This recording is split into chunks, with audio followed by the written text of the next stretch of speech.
하나님 말씀은 미가 5장 1절입니다. 미가 5장 1절.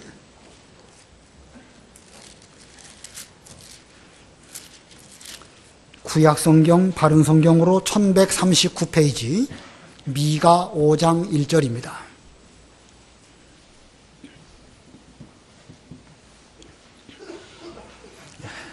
봉독합니다. 군대에 따라 이제 너는 모여라. 그들이 우리를 포위하였으니 그들이 막대기로 이스라엘 재판관의 뺨을 칠 것이다. 그러나 너 베들레헴 에브라다야, 내가 유다 족속들 가운데서 작을지라도 나를 위해 이스라엘을 다스릴 자가 내게서 나올 것이다. 그의 근원은 태고적 영원부터이다. 그러므로 임신한 여자가 해산하기까지는 그들을 그냥 버려둘 것이나 그 후에 그의 형제들의 남은 자가 이스라엘 자손들에게로 돌아올 것이다.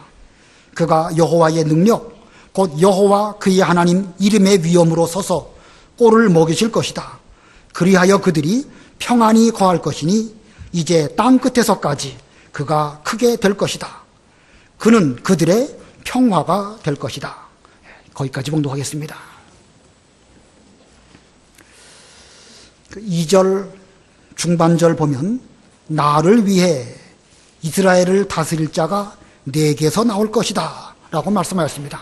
하나님 아버지의 뜻을 따라서 이스라엘을 다스릴 자가 베들레헴 에브라다에서 나오실 것이다 라는 뜻입니다. 여기에 이스라엘을 다스릴 자라는 표현이 있는데 이 말씀에 의해서 오늘 제목은 이스라엘을 다스릴 자입니다. 이스라엘을 다스릴 자. 여기 나오는 이스라엘, 하나님의 백성을 말하는 것이고 지금 시대에 우리 성도들을 지칭하는 말씀입니다. 이 이스라엘 속에는 저도 들어있고 여러분 한 분 한 분도 다 이 속에 들어가 계십니다. 저와 여러분, 이 이스라엘을 다스릴 자가 누구실까? 이 미가 선지자는 주전 약 700년에서부터 한 730년경 선지자입니다. 그 시대는 이사야 선지자, 아모스 선지자 그들과 함께 사역했던 그런 시대인데 이사야 성경을 쭉 보면 그 시대가 얼마나 어려웠었는지 잘 알 수가 있습니다. 그 당시에 그 백성들, 목이 곧고 패역한 이스라엘 백성들, 그들을 똑바로 다스릴 자가 누구실까? 오늘날 우리 모든 인생들이 사망의 음침한 골짜기 같은 이 세상을 지나가고 있는데 우리들을 푸른 초장과 맑은 시냇물가로 인도하실 분이 누구실까? 우리 사이에도 여러 가지 복잡한 문제들이 많이 있습니다. 이 자리에 많으신 우리 성도님들이 계신데 서로와 서로, 이분과 저분, 이 사이사이에 복잡하고 힘들고 해결되기 어려운 그런 문제들이 많이 있는데 이 문제를 누가 해결하고 누가 우리를 올바로 다스려 주실 수 있으실까? 누가 다스리시겠습니까? 이 구약시대에 보면 위대한 인물들이 많이 있습니다. 아브라함, 모세, 다윗 왕 다 훌륭합니다. 그러나 그들은 인간적으로 다 훌륭했지만 역시 유한한 인생들일 뿐입니다. 불가능합니다. 다윗 왕 이후로 유대에게 여러 왕들이 있었는데 그들 모두들도 별 수 없었습니다. 그래서 구약시대 성도들은 하나님의 약속하신 이스라엘을 다스릴 자 기다렸습니다. 특별히 오늘 본문의 의지에서 그들도 이 이스라엘을 다스릴 자가 누구실까 오랫동안 기다리고 또 기다렸습니다. 그들은 이 오늘 본문의 근거에서 기다리다가 마침내 앞으로 오실 그리스도를 기다렸는데 바로 그분은 예수님이시고 우리의 구세주이십니다. 미가 선지자 이후 700년쯤 지나서 지금부터 2000년 전 예수님께서는 본문과 같이 찾아오셨습니다. 그리고 2016년 성탄절 오늘인데 우리 예수님께서 우리를 다스리기 위해서 찾아오신다고 하면 역시 본문과 같이 우리에게 찾아오실 것입니다. 왜냐하면 이 성경은 역사적인 사실일 뿐만 아니라 영적 교훈이기 때문에 그렇습니다. 이 본문의 말씀, 미가 선지자를 통하여 주신 예언의 말씀인데 이 예언의 말씀대로 역사가 성취되었습니다. 그러나 그것은 역사의 성취로 끝이 나는 것이 아니라 오늘날도 우리에게 영적 교훈으로 여전히 유효한 하나님의 말씀입니다. 그러므로 이 시대에 예수님께서 2016년 성탄절을 기해서 우리 교회, 여러분의 가정, 여러분 개인에게 찾아오실 때에 똑같은 방법으로 이 본문처럼 찾아오실 것입니다. 그러므로 우리는 이 미가의 예언대로 이 예수님께서 어떻게 찾아오셨는가 본문을 통해서 잘 살펴보시고 우리도 오늘 우리에게 찾아오신 예수님을 기쁨으로 영접하는 우리들이 되어야 되겠습니다. 예수님의 다스리심을 우리 모두가 잘 받아서 주께서 우리에게 주시는 은혜와 복을 함께 받아 누리는 교회와 여러 가정들이 다 되시기를 바랍니다. 오늘 본문을 통해서 두 가지로 말씀을 전하려고 하는데 첫 번째는 이스라엘을 다스릴 자가 찾아오시는 방법입니다. 어떻게 찾아오실까? 그리고 두 번째로는 찾아오셔서 다스리시는 결과가 또 무엇일까? 이렇게 두 가지로 말씀을 전하려고 합니다. 첫 번째, 이스라엘을 다스릴 자가 찾아오시는 방법. 다시 말하면 예수님께서 언제, 어디에서, 어떻게 찾아오실까? 이 세 가지 소지를 본문 가운데서 찾아보도록 하겠습니다. 그중에 첫 번째, 언제 찾아오실까? 이스라엘이 수치를 당할 때 우리 주님께서 찾아오십니다. 이스라엘이 수치를 당할 때 본문 1절 읽어보세요. 1절 군대에 따라 이제 너는 모여라. 그들이 우리를 포위하였으니 그들이 막대기로 이스라엘 재판관의 뺨을 칠 것이다. 예, 여기 군대의 딸이라는 표현을 하였습니다. 딸이라는 표현은 이스라엘 백성을 지칭하시는 하나님의 표현입니다. 시온의 딸, 예루살렘의 딸, 오늘 본문에서는 군대의 딸이라는 말씀을 쓰셨습니다. 우리 하나님께서 이스라엘 백성들, 택한 백성들을 보실 때에 딸과 같이 어여쁘게 보아주십니다. 그러나 우리 이 성도들은 이 땅에 살아가는 동안에 이 원수와 더불어 싸워야 하는 또 그런 임무가 있습니다. 딸로서 원수와 싸운다. 이거 쉬운 게 아니죠. 그래서 오늘 본문에는 군대의 딸이라 이렇게 말씀하신 것입니다. 하나님 보시기에 어여쁜 면도 있으시지만 원수와 더불어 싸울 때에는 우리 성도들은 힘이 부족합니다. 연약합니다. 그래서 원수가 쳐들어와서 이스라엘을 포위하고 그 원수들이 막대기로 이스라엘 재판관의 뺨을 때린다고 말씀하였습니다. 이스라엘 재판관의 뺨을 때린다. 여기 재판관, 판관이라고도 하고 사사기를 말할 때에 사사가 바로 이 재판관, 판관입니다. 사사시대에 이스라엘의 왕이 없었을 때에 그들을 다스리던 사람, 바로 재판관입니다. 그런 면으로 놓고 보면 여기 이스라엘의 재판관, 곧 왕과 같은 위치에 있는 지도자들을 의미합니다. 자, 이 원수가 와가지고 이스라엘의 재판관의 뺨을 때린다. 이거 뭐 얼마나 큰 수치입니까?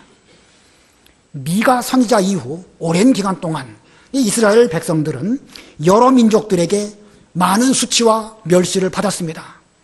제일 먼저는 아수르에게 수치를 당해서 북쪽 이스라엘은 멸망하고 말았고 남쪽 유다는 바벨론에게 포로 잡혀가고 페르시아에게 또 그 식민지 생활을 하게 되었고 헬라의 지배를 받게 되었고 그리고 로마의 지배를 받게 되었습니다. 그 오랜 기간 동안 이스라엘의 왕들이 있기는 있었지만 똑바로 이스라엘을 다스리지 못함으로 이방 나라에게 수치와 모욕을 당함으로 그 이스라엘 백성들은 생각하기를 우리에게는 더 이상 소망이 없다. 왕이라고 하지만 저 왕들이 저렇게 이방 나라 사람들에게 뺨을 맞는 이런 수치를 당하니 이거 어쩌면 좋겠는가. 그래서 그들은 할 수 없이 상황 가운데에서 성경 예언을 바라보면서 예수 그리스도의 오실 것을 기다렸습니다. 예수님께서 오셨을 당시에는 헤롯이 왕이 되었습니다. 이거 뭐 얼마나 수치스러운 일입니까? 하나님의 백성 이스라엘을 헤롯과 같은 왕이 다스렸다. 이거 정말 이스라엘의 재판관이 뺨을 맞는 것과 같은 그런 상황이 되었고 그 당시에 대제사장, 서기관, 장로, 바리새인들 잘 믿는다는 그런 사람들 지식주의에 빠져 있었고 형식적인 신앙생활을 하고 있었습니다. 잘 믿는다는 사람들이 그랬으니 이게 곧 수치요 모욕이 아닐 수가 없습니다. 어쩌면 지금 우리들의 생활도 예수님 태어나실 당시와 비슷하지 않을까. 우리나라의 지금 처한 상황, 이거 뭐 이스라엘의 재판관이, 물론 이스라엘의 재판관은 아니지만 현실적으로 이 말씀을 적용해 본다고 할 때 그와 같은 꼴이 아니겠는가 생각이 듭니다. 나라만 그런 것이 아니라 교회와 교계도 역시 마찬가지입니다. 우리 기독교인들이 요즘 참 어려운 가운데 있습니다. 구체적으로 일일이 설명 안 드리겠습니다. 어느 면에서 보면은요, 우리의 가정도 그렇습니다. 하나님의 다스리심을 잘 받아가지고 이 교회가 자녀들은 부모를 잘 공경하고 부모들은 또 자녀들을 믿음으로 잘 이끌어야 되는데 이게 마음처럼 되지 않습니다. 생각만큼 되지가 않습니다. 이게 누가 와서 다스려야 이게 가능할 것인가? 인간의 힘으로, 부모의 사랑으로도 안 되고 자녀들이 또 부모를 잘 섬기려고 하지만 마음처럼 되지 않는 것이 오늘날 나라와 교계와 우리 가정과 우리 자신의 모습이 아니겠는가 생각이 듭니다. 자, 지금이 그렇다고 하면 오히려 우리에게는 소망이 있습니다. 왜냐하면 캄캄하게 되었을 때에 이제 샛별이 서서히 떠올라오는 것처럼 이스라엘이 수치를 당하고 어려운 일을 겪는 그 즈음에 우리 주님께서 이 2000년 전 베들레헴 마구간에 태어나셨습니다. 어려움이 극심할 그때에 오히려 소망을 예수님에게 두고 기다린다고 하면 우리 주님께서 오신 것과 같이 오늘날도 그와 같은 모습으로 우리에게 찾아오실 것입니다. 우리는 극심한 어려움, 우리 힘으로 할 수 없는 것, 이것만 보시지 말고 이러한 때에라도 동방박사와 같이 하나님 언약을 붙잡고 별을 잘 기다리시다가 우리 주님에게로 인도하시는 여러분이 되어야 되겠고, 목자들과 같이 밤늦게까지 자기 직분을 잘 감당하면서 이스라엘의 구원을 기다리는 이런 믿음 생활을 한다고 하면 우리에게 예수님이 찾아오시며 또 우리를 통해서 영접받으시는 이런 은혜를 베풀어 주실 것입니다. 이스라엘의 수치를 당하는 이런 어려운 일을 만났다 할지라도 이제 곧 주님이 찾아오신다 라는 소망을 놓지 아니하시는 여러분들이 다 되시기를 바랍니다. 그다음에 두 번째로 이스라엘을 다스리실 자이신 예수님은 어떻게 찾아오시는가? 두 번째는요, 베들레헴으로 찾아오십니다. 베들레헴으로 찾아오심. 자, 어느 장소로 찾아오시느냐? 베들레헴이라는 장소로 찾아오신다, 그런 뜻입니다. 본문 2절 우리 다 같이 합독하겠습니다. 유명한 요절이에요. 본문 2절 다 같이 시작. 그러나 너 베들레헴 에브라다야, 내가 유다 족속들 가운데서 작을지라도 나를 위해 이스라엘을 다스릴 자가 내게서 나올 것이다. 그의 근원은 태고적 영원부터이다. 자, 그러나라는 말씀이 중요하죠. 이스라엘의 재판관이 뺨을 맞는 이런 수치를 만나는 일이 있겠지만, 그러나 그때에 너 베들레헴 에브라다야. 여기 베들레헴 에브라다.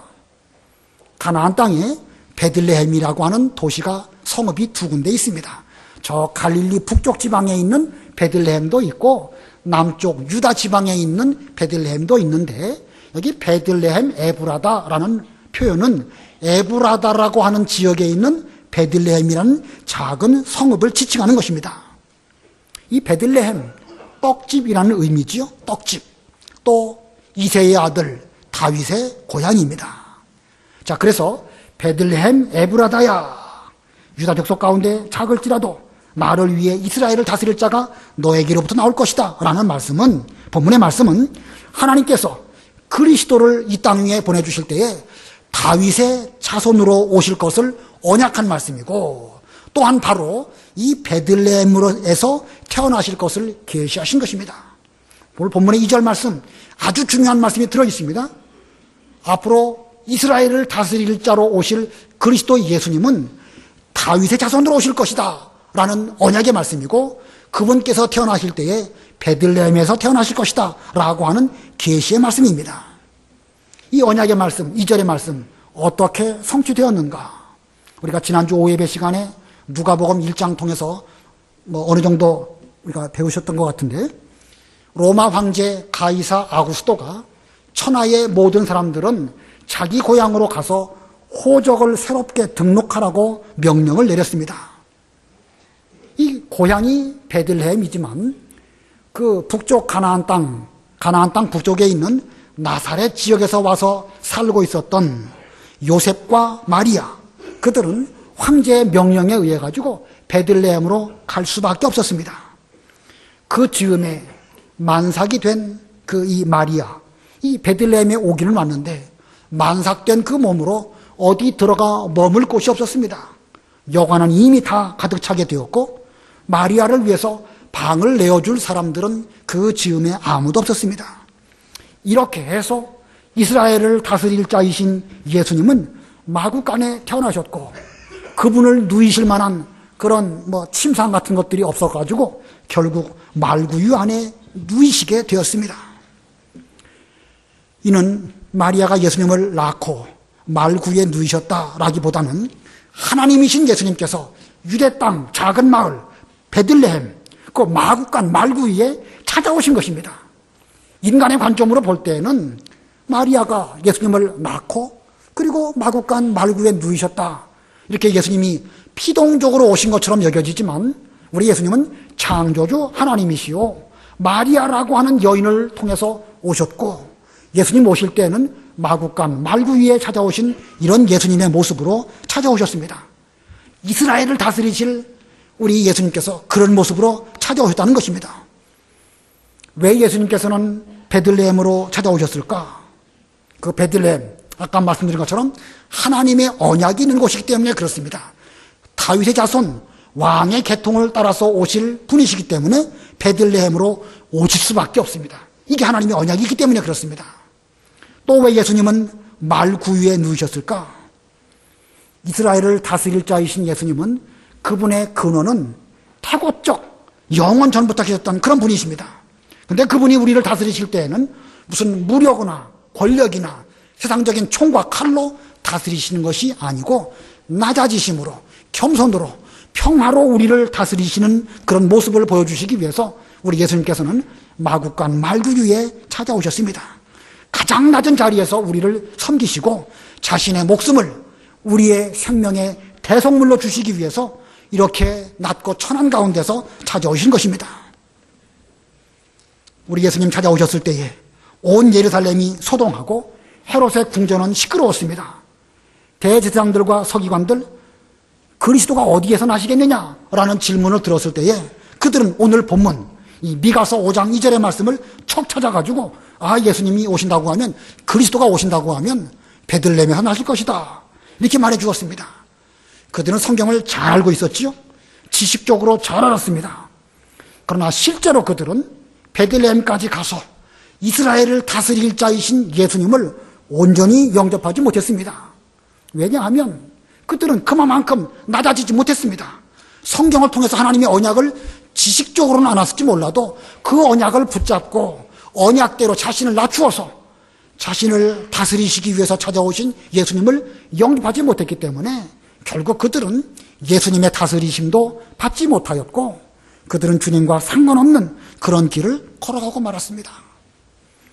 그러나 동방박사 그들은 하나님의 언약을 붙들었습니다. 언약을 붙드는 가운데 밤에도 별을 연구하는 가운데 언약의 말씀대로 그 별이 찾아오게 되었고 그들은 그 별을 발견하고 그 박사들이니까 얼마나 분주하고 또 얼마나 많은 일들이 있었겠습니까? 그러나 그들은 낮아진 마음으로 주님께 찾아가서 그 유대인의 왕에게 경배 드리기 위해서 베들레헴까지 찾아오게 되었고 유대인의 왕이신 그 아기 예수님에게 경배 드렸습니다. 그리고 보면 이 동방 박사들은 하나님의 언약을 붙들었고 그리고 지극히 겸손한 가운데서 끝까지 여러 가지 어려움을 있었지만 불원 천리하고 찾아와서 예수님에게까지 가서 경배를 드렸습니다. 자, 예수님 당시에 예수님을 진심으로 영접한 사람들 그들은 하나같이 다 그와 같은 모습으로 예수님을 영접했습니다. 성전에서 이스라엘의 위로를 기다렸던 그 여선지자 안나, 주님의 구원을 사모하였던 시므온, 들여서 양을 치던 그 목자들, 그들 모두는 단순히 성전에 머물고 단순히 들여서 양을 쳤다 그런 의미가 아닙니다. 들여서 양을 치던 목자들은 이스라엘 나라가 이게 왜 이럴까? 그들은 밤에 깨어서 별을 보면서 자기들의 본분을 잘 감당하면서 천사가 그들에게 주님 탄생을 전해줄 때에 마침내 하나님의 언약이 이루어졌구나. 속히 가서 우리가 그분을 영접해야 되겠다. 이런 마음가짐을 가지고 가서 영접을 드렸던 것입니다. 하나같이 다 그들은 하나님의 언약을 붙들었고 자기 자리에서 낮아지셨기 때문에 마침내 주님을 영접하는 이스라엘을 다스리시는 그분을 경배드리는 이런 은혜를 입었던 것입니다.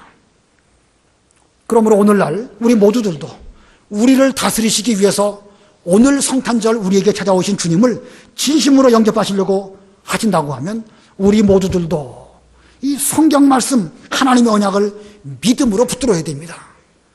단순히 믿음으로 붙들었다, 지식에 머물지 마시고 그냥 관념적으로 주님의 다스리심을 받는다 이러시지 말고 실제로 낮아져서 예수님 계신 곳까지 우리는 낮아져야 됩니다. 오늘날 마국간 말구유가 어느 지역일까? 한번 좀 생각해 보시면서 낮아지고 또 낮아지고 아직까지 주님을 만나지 못하고 예수님의 다스리심을 잘 받지 못한다고 하면 어디까지 내가 더 낮아져야 될까 생각해 보시면서 지식으로 머물지 말고 실제로 낮아지는 그런 우리가 된다고 하면 오늘 우리에게 찾아오신 예수님으로 말미암아 그 다스리심을 잘 받을 수 있는 예수님의 참 백성들이 다 되실 것입니다. 그 다음에 세 번째로 우리 주님 찾아오실 때 어떤 방법으로 찾아오셨을까? 임신한 여자를 통하여 찾아오셨습니다. 임신한 여자를 통하여 찾아오셨다. 본문 3절 읽어보세요. 3절. 그러므로 임신한 여자가 해산하기까지는 그들을 그냥 버려둘 것이나 그 후에 그의 형제들의 남은 자가 이스라엘 자손들에게로 돌아올 것이다. 예, 임신한 여자가 해산하기까지는 그들을 그냥 버려둘 것이다. 여기서 말하는 그들, 수치를 당하는 이스라엘 백성들, 성도들, 바로 우리들입니다. 임신한 여자가 해산할 때까지는 그들은 그 수치를 당할 수밖에 없고 어려운 일을 견딜 수밖에 없습니다. 그러면 여기 임신한 여자가 누구일까? 직접적으로는 예수님을 복중에 잉태한 마리아를 가르칩니다. 그러나 영적인 의미로 본다고 하면 구약의 이스라엘 백성들이고 하나님의 교회를 가르칩니다. 자, 임신한 여자, 구약의 이스라엘 백성이고 하나님의 교회이고 오늘날 교회입니다.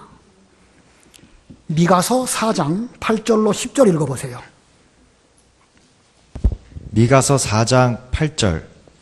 너 양떼의 망루여 시온의 딸 요새야, 내게 이전의 통치권이 회복되어 왕권이 딸 예루살렘에게로 돌아올 것이다. 이제 내가 어찌하여 소리치느냐? 내게 왕이 없어졌느냐? 내 조언자가 죽었느냐? 어찌하여 너는 해산하는 여자같이 진통하느냐? 시온의 딸아, 해산하는 여자같이 몸부림치며 신음하니 이제 너는 성읍을 떠나서 들판에 거주할 것이다. 너는 바빌로니아까지 갈 것이나 거기서 너는 구출을 받을 것이니 여호와께서 거기서 너를 내 원수들의 손에서 구속하실 것이다. 예, 본문에 보니까 구약의 이스라엘 백성들을 하나님께서는 시온의 딸이라고 이렇게 불러주셨습니다. 하나님께서는 시온의 딸인 이스라엘 백성들에게 하나님의 언약을 맡기시고 그들을 통해서 그 언약을 오랜 역사 동안 잘 보존하게 하셨습니다. 이것은 마치 여인이 임신하고 10달 동안 그 아기를 복중에 갖고 있으면서 여러 가지 조심하다가 때가 되면 아들을 낳는 그런 과정과도 같습니다. 구약의 이스라엘 백성들, 하나님의 언약을 간직한 채 바벨론 포로 잡혀갔다가 그 이후에도 많은 시련 가운데 돌아오게 되었고 돌아온 이후에도 또 여러 가지 어려운 일들을 잘 겪는 가운데에서 하나님의 언약을 잘 간직하게 되었습니다. 그러다가 해산할 때가 되어서 마침내 이스라엘을 다스릴 자 예수님께서 그 언약대로 이스라엘을 통하여 찾아오셨습니다. 자, 이 무슨 뜻인지 잘 이해가 되시죠? 구약시대 이스라엘 백성들, 하나님의 언약을 간직한 백성들입니다. 그들은 아브라함 때부터 좀 더 거슬러 올라가면 아담 때부터 여자의 후손이 뱀의 머리를 상하게 하실 것이다. 그 복음을 계승받은 민족이 바로 이스라엘 민족입니다. 그들은 수도 없이 많은 고통을 겪었습니다. 이 미가 이후에 700년 동안 얼마나 많은 고난을 겪었습니까? 그래도 그들은 하나님의 언약을 마음에 잘 간직하면서 그 어려운 과정을 잘 겪다가 마침내 임신한 여인이 아기를 낳는 것처럼 이스라엘 백성들을 통해서 구약의 교회를 통해서 우리 주님께서 이 세상에 이스라엘을 다스리실 자로 찾아오신 것입니다. 이것은 곧 오늘날 우리에게도 그대로 적용됩니다. 오늘날 바로 우리들이 임신한 여자입니다. 오늘날 우리에게도 하나님께서 언약을 맡기시고 그 언약을 잘 간직하는 이런 은혜를 우리에게 베풀어 주셨습니다. 저와 여러분에게는 이 언약이 있고 이 약속이 있습니다. 자, 우리가 교회적으로나 인간적으로 볼 때에 여러 가지 문제도 있고 어려움을 겪고 있습니다. 그러나 하나님은 일찍이 우리에게 말씀을 주시고 약속을 주시고 언약을 주셨습니다. 근데 이 약속은요, 아직은 성취되지 않은 면도 있습니다. 앞으로 정한 때가 되면 그 임신한 여인이 10달이 지나가게 되면 반드시 출산하게 되어서 그 기쁨을 얻는 것처럼 우리에게 주신 바 언약의 말씀도 앞으로 정한 때가 되면 그 언약이 반드시 이루어질 것입니다. 호세아 6장 2절에 보면 그의 나오심은 새벽 빛같이 일정하시다 이렇게 말씀하셨습니다. 우리 하나님께서 우리에게 은혜를 베푸시고 하나님께서 우리에게 찾아오시는 것은 정한 때가 있어서 일정하게 오십니다. 일찍 오시든지 늦게 오시든지 그게 아니고 하나님이 정하신 연월일시에 이르러서 정하게 오시는 것입니다. 빠르지도 않고 늦지도 않습니다. 다만 우리 생각에는 왜 이렇게 늦게 오시는가? 오랫동안 사모하며 기다리다 보니까 늦은 것처럼 보이지만 임신한 여자가 10달이 되면 물론 그 하루 이틀 상간의 차이는 있지만 반드시 해산하게 되는 것처럼 필연적으로 우리에게 맡기신 그 언약의 말씀은 반드시 이루어집니다. 그러므로 우리들은 우리에게 주신 바 하나님의 언약 잘 간직해야 됩니다. 우리가 지난 주일날 그 다니엘 12장 통해 가지고 다니엘아 하나님의 이 말씀을 잘 간직하고 이 책을 봉함하여라 그랬죠? 그 간직하고 봉함한다. 그 무슨 뜻입니까? 책을 덮어놓고 잘 보존해라. 책 자체를 보존해라. 그런 뜻이 아닙니다. 이 하나님의 비밀의 말씀, 이 언약의 말씀, 이 말씀은 세상에서 알 수 없는 비밀이니까 이 비밀의 말씀을 잘 간직하고 그대로 보존해라. 한마디로 말하면 지키라는 말씀입니다. 하나님의 언약이 어떻게 개성되겠죠? 지식적으로 개성되겠습니까? 아닙니다. 우리의 생활 가운데 그 말씀을 지킬 때에 우리도 그 말씀이 우리의 인격이 되는 것이고 우리의 자녀들은 그것을 보면서 그들도 생활 가운데에서 하나님의 언약을 보존하게 되는 것이고 그 이후로 또 보존되는 것입니다. 대대로 지킬 영원한 규례라 하는 표현이 구약성경에 많이 있는데 그 언약의 말씀을 생활 가운데 지키라는 거예요. 지키는 자가 간직하며 보존하는 것입니다. 오늘날 우리는 임신한 여인들일진데 이 말씀을 우리 가운데 잘 보존하면서 지키면서 그대로 순종해야 됩니다. 그러나 임신한 여인이 얼마나 자신의 몸가짐을 조심하는지 잘 아시지요? 넘어지지 않도록 조심하고 또 소리 어떤 말을 들어도 좋은 말만 듣고 또 좋은 음악 듣고 말할 때에도 더러운 말 하지 않습니다. 가서는 안 될 곳 가지 않습니다.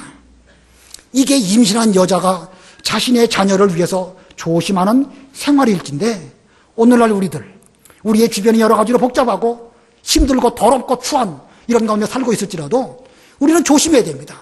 왜냐하면 하나님의 언약을 간직한 이런 하나님의 백성이기 때문에 이 뜻이 이루어질 때까지 우리는 조심해야 되는 것입니다. 언제 이것이 이루어질 것인가? 그건 시간 문제입니다. 그 시간 연월일시 하나님의 주권 가운데 들어있습니다. 다만 우리는 반드시 이루어진다는 소망을 가지고 그 시간 동안 정해진 기간 동안 우리의 언약을 잘 간직하고 기다리는 그런 우리 모두들이 되어야 되겠습니다. 자, 오늘 첫 번째 대지로 우리를 다스리실 예수님 오늘날 어떻게 우리에게 오실까? 3가지 말씀드렸죠? 이스라엘을 다스리실 자는 이스라엘이 뭘 당할 때 찾아오신다? 수치를 당할 때 어디로 찾아오신다? 베들레헴으로 찾아오시고 누구를 통해서 찾아오신다? 임신한 여자를 통해서 찾아오십니다. 지금 세상이 점점 어지러워가고 우리는 많은 수치를 당하는 이런 가운데 있습니다.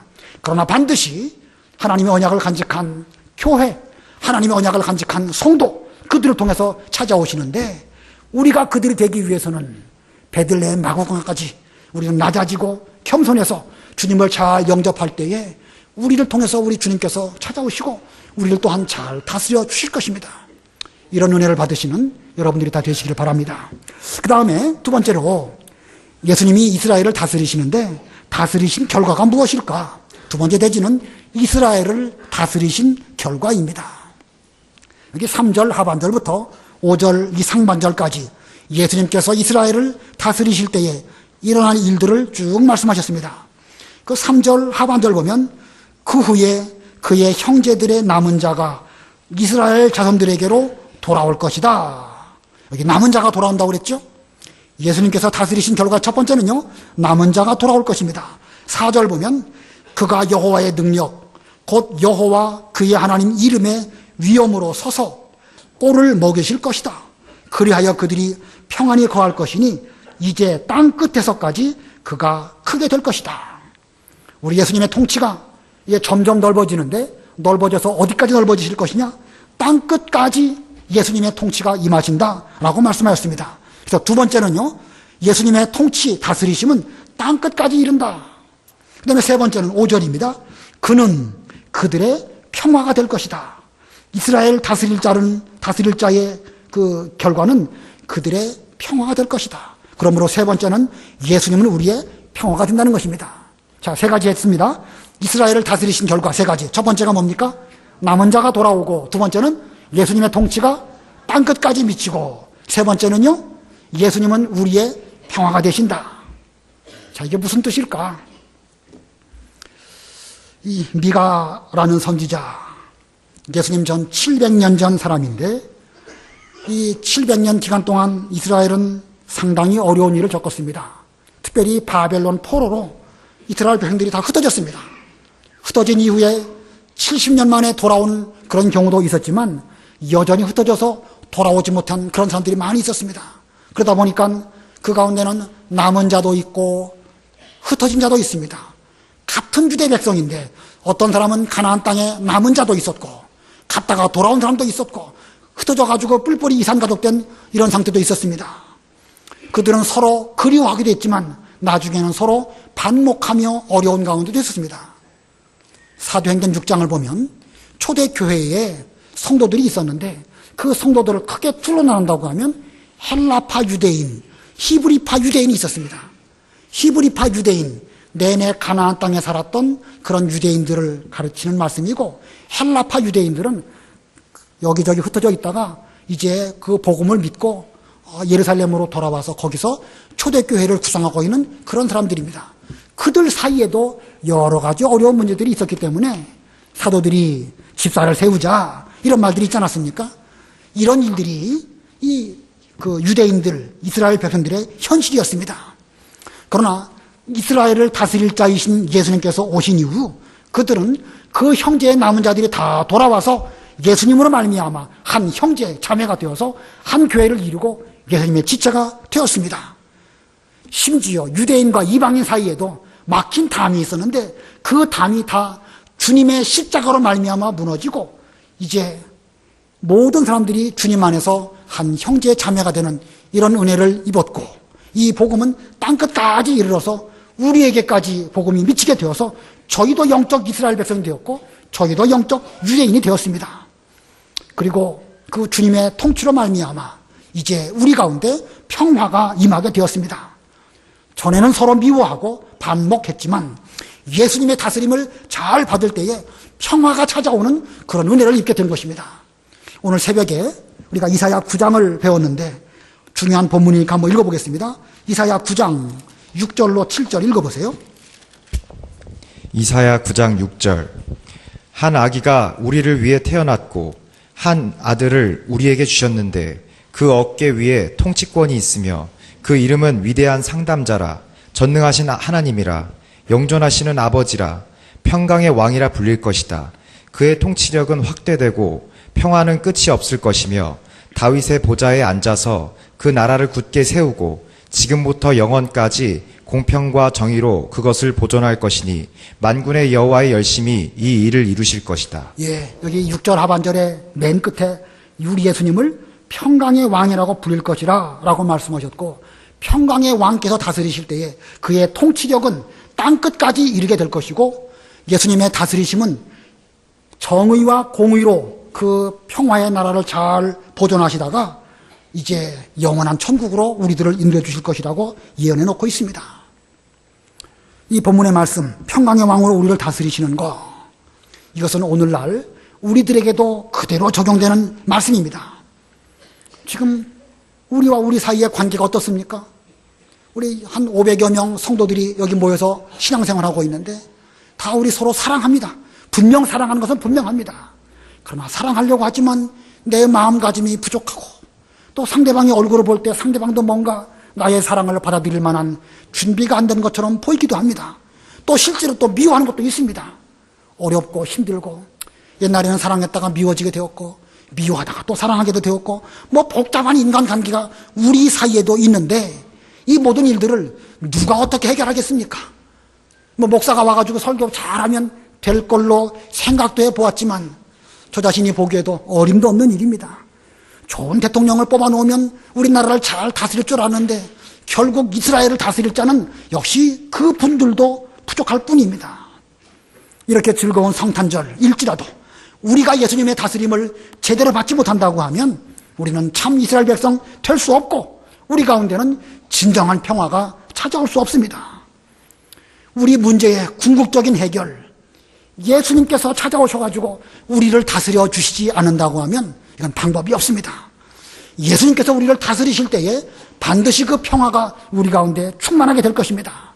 예수님이 우리를 다스려 주신다고 하면 남은 자가 돌아오고 예수님의 통치는 땅끝까지 이루실 것이고 또 그로 말미암아 우리 가운데 평화가 충만하게 될 것입니다. 땅끝까지 이른다. 무슨 지역적으로 멀리를 바라볼 것이 아니고 우리 서로 여러 가지 복잡한 문제들이 많이 있지만 요 사이사이 어느 그 인간의 힘으로 영역이 그 통치가 미치지 못하는 그런 지역까지 예수님의 통치가 잘 미칠 것입니다. 그렇게 되기 위해서는 어떻게 되어야 될까요? 예수님의 평강의 통치가 우리 모두에게 임하게 되도록 하기 위해서 우리는 어떻게 될 것인가? 아까 말씀드린 것처럼 하나님의 언약을 붙잡고 낮아지고 주께서 우리에게 무엇을 명령하시든지 이 말씀대로 순종하는 이런 우리가 되면 예수님의 평강이 우리에게 임하게 되고 우리와 우리 사이의 모든 어려운 문제들도 다 해결될 것입니다. 이런 문제는 국가적으로도 그렇고 교회적으로도 그렇고 또 가정적으로도 그렇습니다. 가만히 보면은요, 가정적으로도 다들 문제가 많이 있습니다. 분명 부모님들은 자녀들을 사랑하긴 사랑하는데 부모들도 사실 사랑의 표현에는 미숙하거든요. 직접 길렀고 잘 양육했다 할지라도 이건 뭘 어떻게 표현해야 될지 모르는 거예요. 예수 잘 믿어라. 이 말씀을 하고 싶은데 많이 기도하고 말해도 자녀들은 잘 받아들이지 못합니다. 때에 따라서 자녀들도 역시 마찬가지죠. 부모에게 효도하고 자신의 마음을 확 열어서 보여드리기를 원하지만 그 말할 줄 모르고 또 뭐 여러 가지 부족한 것이 많이 있기 때문에 우리는 여러 가지 어려운 가운데 살고 있습니다. 방법이 무엇이겠습니까? 이스라엘을 다스리실 예수님께서 우리의 가정에 부모는 부모대로, 부부간에는 부부간의대로, 자녀들은 자녀들에게대로 다 다스려 주실 때에 그 가정에 평강의 왕의 통치가 임하게 될 것입니다. 이런 은혜가 우리에게 반드시 이제 임하여야 될 것입니다. 오늘이 12월 25일, 더군다나 주일이고 이제 오늘 지나가게 되면 2017년 1월 1일 날 우리는 주일날로 첫 예배를 드리게 됩니다. 자, 이 교회에서 서로 얼굴 대하는 그 일, 물론 수요일도 있고 새벽 예배도 있지만 주일날로 하면 오늘이 마지막입니다. 오늘 이 성탄절 우리가 이스라엘을 다스리실 자 예수님께서 저와 여러분을 평화로 온전히 다스리시기를 바라고 그런 말미암아 우리 교회에도 평화가 임하시고 또 여러분의 가정이나 여러분의 개인적으로도 예수님의 평화가 깃드시기를 바랍니다. 그렇게 해서 앞으로 2017년 이후부터는 우리 모두가 다시는 어려운 가운데 빠지지 말고 평강의 다스리심을 잘 받는 교회 여러분들 다 되시기를 진심으로 바랍니다. 기도하겠습니다.